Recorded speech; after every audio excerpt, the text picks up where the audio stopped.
tiene que ver con que se acercan los 100 días de Joe Biden. ¿Usted cree que esta propuesta de castigar, afectar a las grandes fortunas con impuestos es efectivamente la medida que mejor puede tener a la mano en este momento Joe Biden para afrontar la crisis económica, no solamente por la pandemia, sino por la situación que dejó Donald Trump? Pues la verdad es que los demócratas están diciendo que Joe Biden es muy diferente y tiene políticas muy buenas y muy únicas, pero la verdad es que si vemos la situación actual en el país es muy diferente. Entonces creo que sí tiene algunas políticas económicas que son muy únicas solo porque está respondiendo a una crisis sin precedente en la historia moderna del país.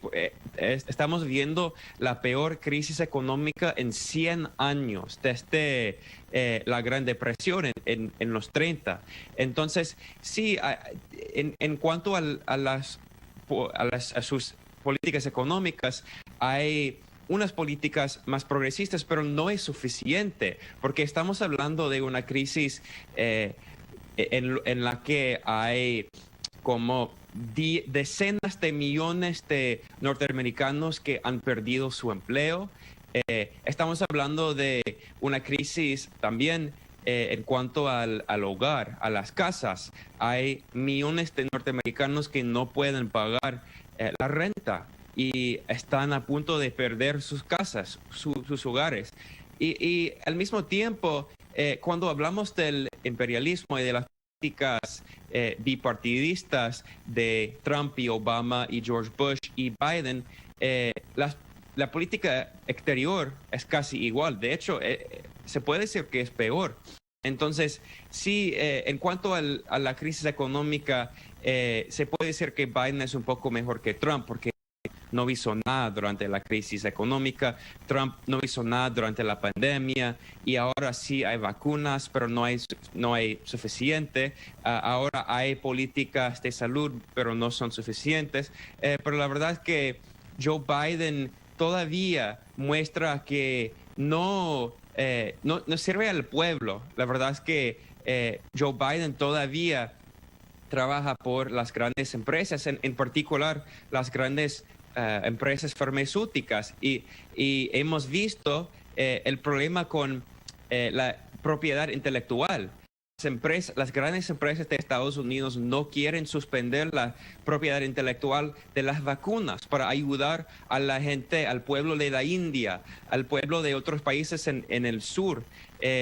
Entonces, estas empresas controlan la política de Estados Unidos y hemos visto que si una gran empresa de Estados Unidos no quiere hacer algo, Joe Biden no lo hace.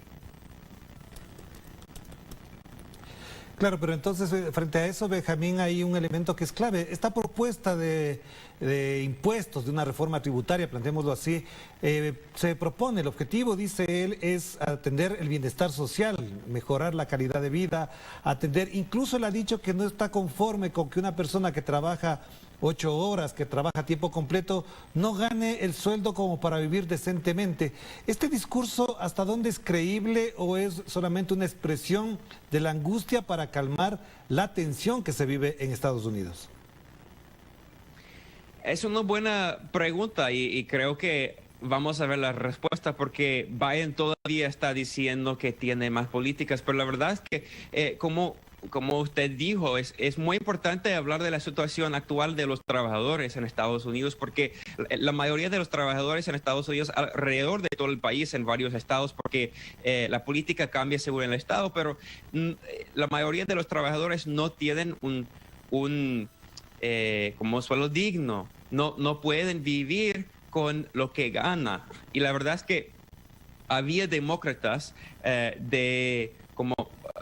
más progresistas que querían cambiar el salario mínimo y que quería subir el salario mínimo a $15 por hora, pero Joe Biden no lo quería. De hecho, Joe Biden estaba en contra. Entonces, estamos viendo que Joe Biden habla de una cosa mientras hace otra cosa. Es el marketing clásico y que vimos durante la época de Obama Y la verdad es que sí, cuando Biden habla de la importancia de ayudar a la gente en su país, a su propio pueblo, eso no es suficiente porque Estados Unidos no es un país, no es como un país normal.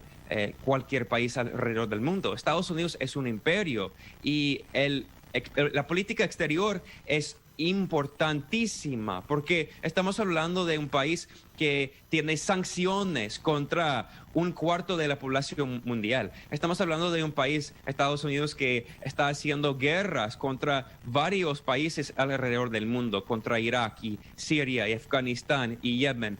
Y la verdad es que el Departamento de Estado de Blinken, el secretario de Estado, es tan belicoso, es tan agresivo como el Departamento de Estado de Mike Pompeo. Y estamos viendo una mezcla, una forma de marketing muy cínico, porque Biden en las políticas interiores, en la política interna, habla de la importancia de ayudar a la gente humilde y a la gente pobre, mientras en su política exterior está matando a la gente humilde y a la gente pobre. Claro, pero Benjamín, a propósito de eso, evidentemente la salida, por ejemplo, de Afganistán constituye efectivamente el reconocimiento de una derrota militar y política, o por otro lado, en función de las crisis económicas, de la ausencia de recursos para poder seguir afrontando el gasto enorme militar, es una necesidad que no tiene otra salida, es decir, hasta dónde este gasto va a redundar para favorecer a la economía de los Estados Unidos. ¿Cree usted que efectivamente en la salida de Afganistán hay esas dos cosas, reconocimiento de una derrota y la necesidad de recursos que se gastan en la guerra? Sí, es otra buena pregunta. La verdad es que Estados Unidos ha gastado miles de millones de dólares o millones de millones de dólares por décadas. Entonces no es nuevo con Joe Biden. Entonces no creo que, lamentablemente, no creo que la política de guerra sin cesar, no creo que esa política vaya a cambiar. Creo que lo que está cambiando es la estrategia, porque la verdad es que en la política de Estados Unidos hoy en día, actualmente, se habla todos los días de China, como China popular, China comunista, no, es una amenaza no solo a la economía mundial, sino a la seguridad nacional de Estados Unidos. O sea, es propaganda, pero la verdad es que tiene mucho poder en la política interna de Estados Unidos. Vimos cómo Donald Trump empezó con esta campaña sucia contra China y esa campaña sucia ha continuado con Joe Biden. Entonces sí, Joe Biden dice que va a salir de Afganistán, pero no va a terminar la guerra, solo va a mover las tropas y las tropas van al este de Asia para amenazar a China. Y ya hemos visto que durante la administración Obama y el Departamento de Estado de Hillary Clinton, ellos dijeron que la nueva estrategia era la gira a Asia.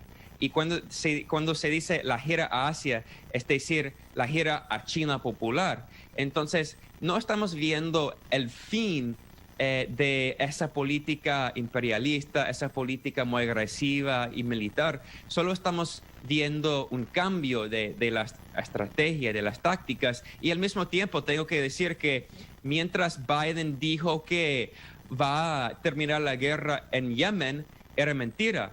No terminó la guerra en Yemen. De hecho, la guerra en Yemen ha aumentado. Y ahora está diciendo que va a terminar la guerra en Afganistán, pero la verdad es que va a privatizar la guerra en Afganistán. Hay más de 18 miles de sicarios, de mercenarios que son contratistas con el Pentágono, el Departamento de Defensa de Estados Unidos, que todavía están en Afganistán. Ellos no van a salir. Solo 2.500 tropas norteamericanas y, como dije, no van a volver a sus casas, van a ir al este de Asia. Claro, pero entonces esa privatización de la guerra, el que se financien grupos armados de orden privado, obviamente va a salir de los recursos de los Estados Unidos. Entonces, usted me acaba de comprobar algo que es muy importante. Parecería que Estados Unidos se va de la guerra, pero lo que pasa es que sigue financiando la guerra por otras vías, entonces. Sí, pues la cambia. La estrategia está cambiando, pero estos grupos que son contratistas, grupos financiados por Estados Unidos, estos grupos trabajan con el Pentágono y estos solo son los grupos que conocemos. Es muy probable que hay grupos que trabajan con la CIA, hay grupos ocultos y eso no es hablar de los paramilitares que están atacando a Venezuela actualmente, los paramilitares que están atacando a otros países como Siria, porque no he mencionado que Estados Unidos todavía tiene por lo menos cientos, quizás miles de tropas que están ocupando el territorio de Siria. Y este territorio es el territorio que tiene la mayoría del petróleo de Siria y además tiene la harina de trigo para dar comida al pueblo de Siria. Entonces, estamos viendo, la verdad es que si Joe Biden quisiera cambiar la política, no podría porque en Estados Unidos no es un país democrático. La verdad es que el Pentágono, la CIA, el Departamento de Estado, las grandes empresas, esas instituciones tienen mucho poder. Es por eso que cuando hablamos de las diferencias entre las administraciones demócratas y republicanas casi siempre son muy son casi iguales, porque la verdad es que hay un Estado profundo con sus propios intereses. Y en cuanto a Joe Biden, ya sabemos que su salud no es muy buena. Entonces, cuando estamos hablando de las diferencias entre Trump y Biden, yo diría que la mayoría de las políticas son iguales. Claro que sí, gracias Benjamín Norton, muy amable por atender esta invitación. Evidentemente el tema da para mucho más, pero por lo pronto esto es lo que podemos analizar. Gracias, le invitaremos en otra ocasión para seguir reflexionando sobre este tema. Gracias a Benjamín Norton, periodista estadounidense, que a propósito de que pronto se cumplen los primeros 100 días del gobierno de Joe